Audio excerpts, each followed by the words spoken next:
अस्सलाम वालेकुम व्यूवर्स। उम्मीद करती हूँ आप सब खैरियत से होंगे, खुशबाश होंगे और अपने अच्छे से कामों में बिजी होंगे। बागबानी का शौक़ रखने वाले तमाम व्यूवर्स को वेलकम कहती हूँ। तो जी प्यारे व्यूवर्स, आज एक बहुत ही खूबसूरत प्लांट जिसका नाम है हिबिस्कस, जो कि चाइना रोज़ और गुड़हल के नाम से भी पहचाना जाता है, इसकी केयर एंड प्रोपोगेशन के बारे में बात करूँगी। एवरग्रीन प्लांट है, इसकी पत्तियाँ लश ग्रीन जो कि पूरा साल इस प्लांट पर रहती हैं और जब सीज़न आता है तो बेशुमार फ्लावरिंग होती है और बहुत सारे कलर्स में होती है। हिबिस्कस को अगर मेंटेन रखा जाए तो 1 फुट, अगर इसे बढ़ने दिया जाए तो ये 15 फुट तक भी बढ़ सकता है। मेंटेन रखने के लिए इसकी प्रूनिंग की ज़रूरत होती है। छोटा प्लांट है तो गमले में लगाया जा सकता है, बड़ा है तो ज़मीन में लगाया जा सकता है और अगर हम इसकी बोनसाई बनाते हैं तो इसे शैलो ट्रे में भी लगाया जा सकता है। हिबिस्कस को वार्म टेम्परेचर यानी कि बहुत ज़्यादा गर्मी बहुत पसंद है।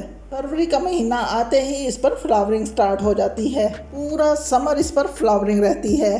प्यारे व्यूवर्स, गुलाब के फ्लावर के बाद दूसरे नंबर पर हिबिस्कस का फ्लावर है जो कि बहुत ज़्यादा पसंद किया जाता है। 2 तरह की वैरायटी में पाया जाता है, एक वैरायटी है जी देसी और दूसरी है हाइब्रिड। आमतौर पर देसी वैरायटी बहुत ज़्यादा देखने को मिलती है। हिबिस्कस प्लांट पर सिंगल पत्ती या डबल पत्ती दोनों में ही फ्लावरिंग पाई जाती है। इसके कलर्स बेशुमार होते हैं। जो मेरे पास है इस वक्त मैं आपको जो दिखा रही हूँ ये डबल पत्ती में फ्लावर है। तो चलिए जी बात करती हूँ कि अगर हम इसे पॉट में लगाते हैं तो उसका साइज़ कितना होना चाहिए। प्यारे व्यूवर्स, अगर हमारे प्लांट की हाइट 7 इंच है तो हमारा पॉट 8 इंच का यानी कि 8 इंच का होना चाहिए। प्यारे व्यूवर्स, यहाँ पर एक बात बताना ज़रूरी समझूंगी कि अगर हमारे प्लांट की हाइट कम है, छोटी है और हम उसके लिए एक बड़ा पॉट ले रहे हैं तो ये इसके लिए प्रॉब्लम्स क्रिएट करेगा, क्योंकि बड़े गमले में छोटे प्लांट अपनी जड़ें फैलाने में ही मसरूफ़ रहते हैं और इस तरह वो ज़्यादा देर सर्वाइव नहीं कर पाते और ख़त्म हो जाते हैं, मर जाते हैं। इसलिए हम प्लांट लगाने से पहले इन बातों पर ख़ास तौर पर ध्यान देंगे। बात करते हैं जी इसकी मिट्टी की। तो इसकी मिट्टी बिल्कुल सिंपल यानी कि सादा होनी चाहिए। जो मिट्टी हम अपने दूसरे प्लांट्स के लिए बनाते हैं वही मिट्टी इसके लिए होगी, यानी कि पोरस सी मिट्टी जिसमें से पानी बहुत आसानी से गुजर सके। यानी कि इस प्लांट की मिट्टी वेल ड्रेन होनी चाहिए।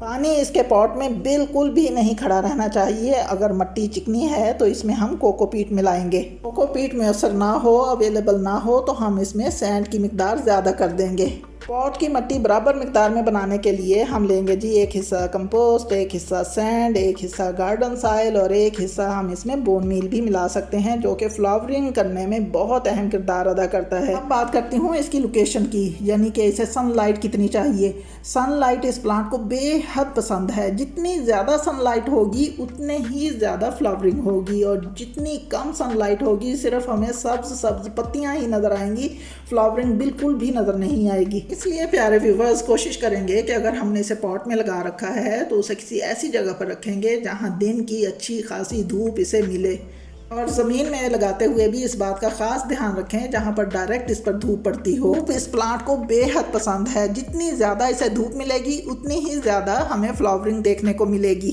अब बात करूँगी वाटरिंग की, यानी कि इसे पानी की कितनी ज़रूरत होती है। पॉट में लगा हुआ है तो इसे पानी कम देंगे और तब देंगे जब इसका पहले वाला पानी ड्राई हो जाएगा, इसकी मिट्टी ड्राई सी नज़र आएगी।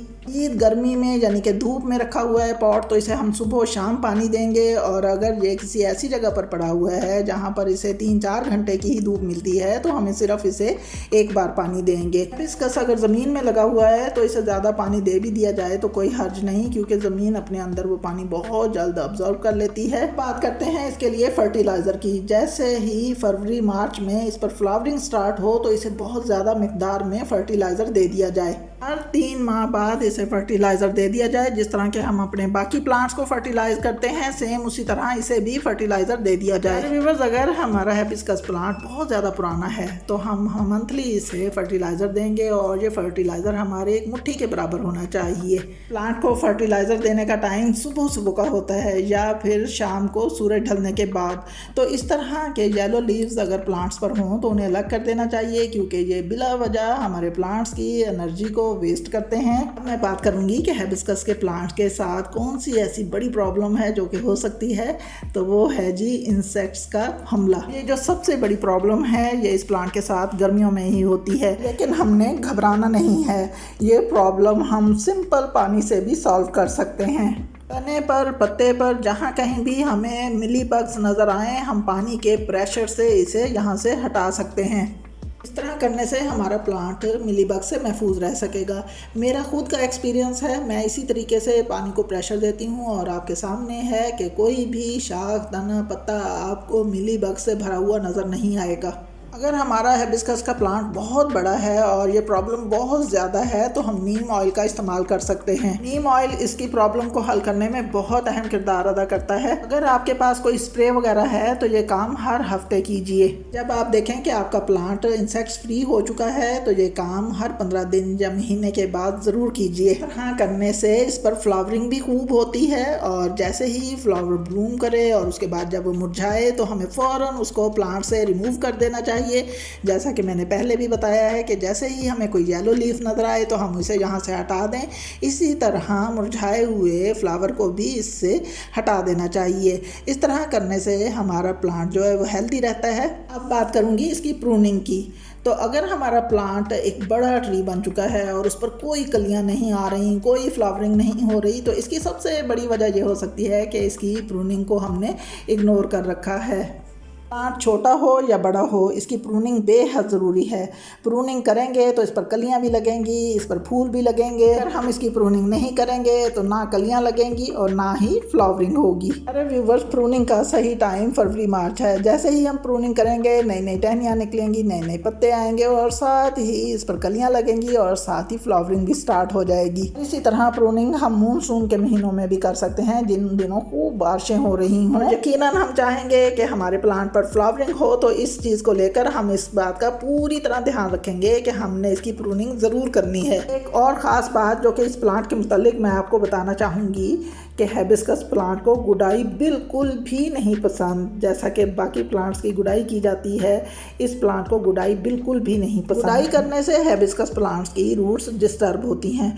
इस तरह से इस पर लगी हुई कलियां या तो खिलती ही नहीं या फिर गिर जाती हैं। बात करूंगी इस खूबसूरत से प्लांट की प्रोपोगेशन की कि इसको किस तरह से उगाया जा सकता है। तो जी, इसको हम इसकी कटिंग के थ्रू भी बहुत ही आसानी से ग्रो कर सकते हैं। ऐसी कटिंग साल में कभी भी लगाई जा सकती है। इस मिट्टी में इसकी कटिंग को लगाया जाए वो इंतहाई पोरस होनी चाहिए। ज़्यादा बेहतर यही है कि इसकी कटिंग्स को पहले पानी में कुछ दिन के लिए रख दिया जाए। इसके बाद हम इसे मिट्टी में लगाएं तो इसकी पत्तियां बहुत तेज़ी से ग्रो होती हैं। बहुत ही खूबसूरत पत्तियों वाला ये प्लांट अगर हम लाकर अपने गार्डन में लगा दें और इस पर मुख्तलिफ कलर की फ्लावरिंग हो रही हो तो बहुत ही प्यारा हमारे गार्डन का व्यू होगा। एवर ग्रीन, लश ग्रीन, पूरा साल सर सब्ज रहने वाला ये प्लांट हमारे गार्डन की खूबसूरती को बढ़ाए रखता है। अगर हम लाकर इसे अपने गार्डन में रखना चाहते हैं तो चंद बातों पर अमल ज़रूर करें कि इसको डायरेक्ट धूप मिले, पानी कम मिले, फर्टिलाइज़र टाइम पर मिले, इसकी प्रूनिंग ज़रूर करनी चाहिए।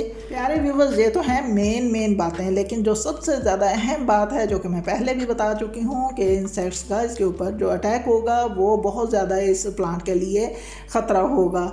उसकी वजह से ये प्लांट ख़त्म हो सकता है। इसलिए हम इसके ऊपर हर वक्त नज़र रखेंगे, स्प्रे करेंगे या फिर पानी के प्रेशर से इन तमाम इंसेक्ट्स को हटा देंगे। हिबिस्कस प्लांट पर चूंटियाँ चलती हुई नज़र आ जाएँ तो समझ जाइए कि हमारे इस प्लांट को कोई ख़तरा लाहक होने वाला है।